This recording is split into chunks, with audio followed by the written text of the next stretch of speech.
Hey, this is Mike with Boy, I Have a Book for You. Another review of the book in the book club. We're going to read the energy book. I've read it and really going to reflect on it with you all and encourage you to get this book. It will change your life. If you follow the things and steps it has, it will be a blessing to you. It's a blessing to me. It was told in a narrative form, and it's told as a story, and it made it so much enjoyable, and we was able to get much more out of the book. Let me tell you how the book begins. It begins with George, the main character, wakes up on a Monday morning, and Monday he walks out of his house front door and gets ready to get in his car and discover he has a flat tire. That's the least of his problem. His home is shattered, and his team is in disarray at work, and he's got a big product he's going to launch in about 2 weeks. And he got to find a way to get it together, or he's going to lose everything. So he goes back in the house and asks his wife, "Can you give me a ride to work?" And she tells him, "Son, honey, I got a lot of things to do for the kids, and plus, what happened? Why don't you put that spare tire?" And George has to admit that, "Sweetheart, I didn't listen to you when you told me to get that tire fixed." So George ends up riding the bus. George is going to end up riding the bus for 2 weeks. And that's when transformation starts. Transformation starts with information and the knowledge of that and application of it. So George meets a unique bus driver by the name of Joy. Joy, that's like her name sounds, Joy, encouraging, positive energy. She's aggressive in what she says and pointing out different steps that Joy can take to make him a better person, a better manager, and a better husband. So the first few days, George is kind of don't want to listen. Also on the bus is a very interesting characters, a cast of characters who have applied Joy's wisdom and seen it work in their own life, and they are going to share that with George on the ride to work each morning so George can begin to turn his life around. And Joy said something very interesting. She said, "I'm going to give you the ride of your life." The ride of your life. So what does she do? She begins to give George the 10 rules that are going to make him a better person. Rule number 1 is you're the driver of your own bus. Quit complaining about what's happening to you and be knowledgeable that you are in control of what you are in control of. And you can't control that you can't control. And she gives him a good analogy. One of the people on the bus said that more people die Monday morning from 9 a.m. than any other time. They're upset, they're frustrated, they're wondering how they're going to get things done. This energy bus, you're the driver. Do you know you can take your bus anywhere you want? Yes, 3 times, yes, yes, yes. You can take it to the movies, to the beach, to the North Pole, because every journey and ride begins with a desire to go somewhere and do something. And if you have the desire, then you also have the power to make it happen. Doesn't that sound good? And she challenges Joy. Joy challenges George rather to do 3 things for his life as part of the rule number 1. The first thing was what's your vision for life? You know, I read I have a vision for life. I had to review mine and understand where I was at this point in my life, as this season. What's my vision for my life? My vision for the second one, what's my vision for work, career, jobs, and team? And finally, what is my vision for my relationship and family? Even at my age, even at the point of situations in my life. What is my vision? And how I can overcome that vision and reach the point of achievement. It's all about energy. It's all about energy.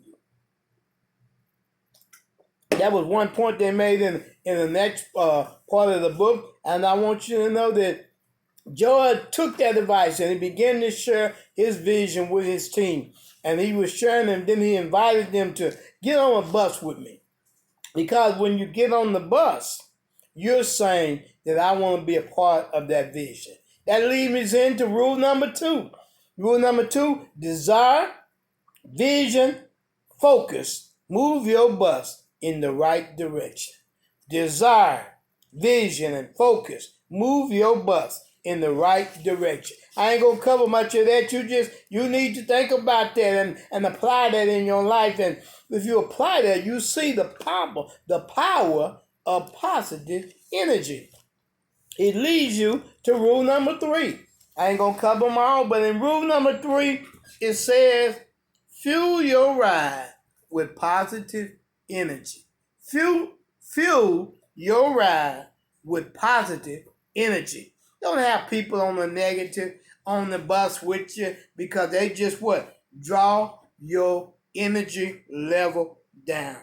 They just draw it down, and once they draw it down, you see you're just almost riding on empty, and I almost will on the flat. Rule number 4, invite people on your bus and share your vision for the road ahead. Invite people.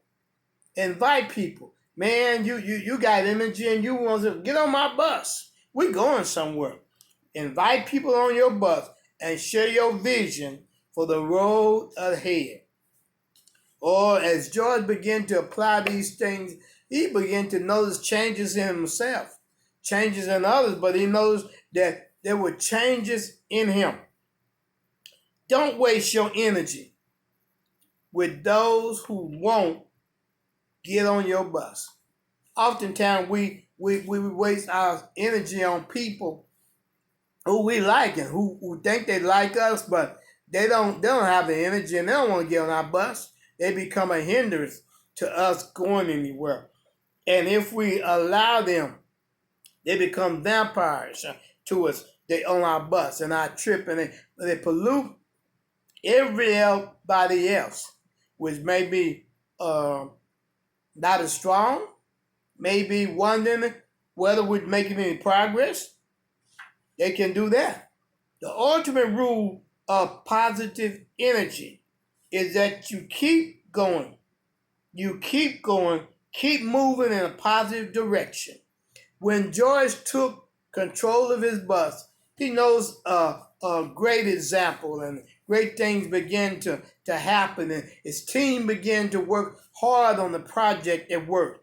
And George began to realize his dream. He began to treat his wife better. He began to have more time for his children, and he began to feel good about himself.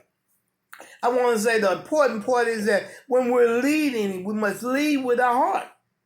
You can lead with knowledge and know, but people want to know that you care, that you're genuine, that you have the energy to not only give facts, but you have feelings and you understand their feelings as well as you want them to understand your feelings.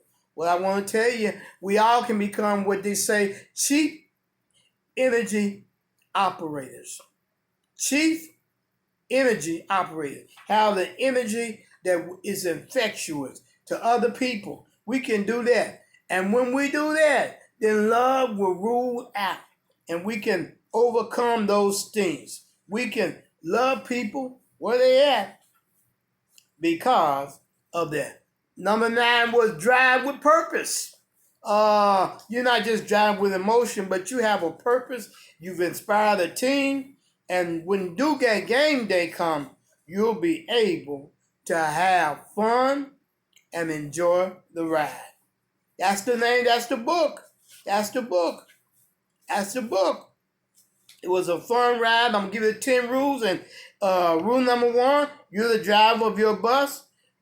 Desire, vision, and focus move your bus in the right direction. Number 3, fuel your ride with positive energy. Number 4, invite people on your bus and share your vision for the road. Number 5, don't waste your energy on those who don't want to get on your bus. I'm going to tell you, you read the rest of the book and you'll get 6 through 10. It's been a blessing. Remember, the energy bus. It'll change your life. This is Mike with Boy Do I Have a Book for You Book Club. See you later.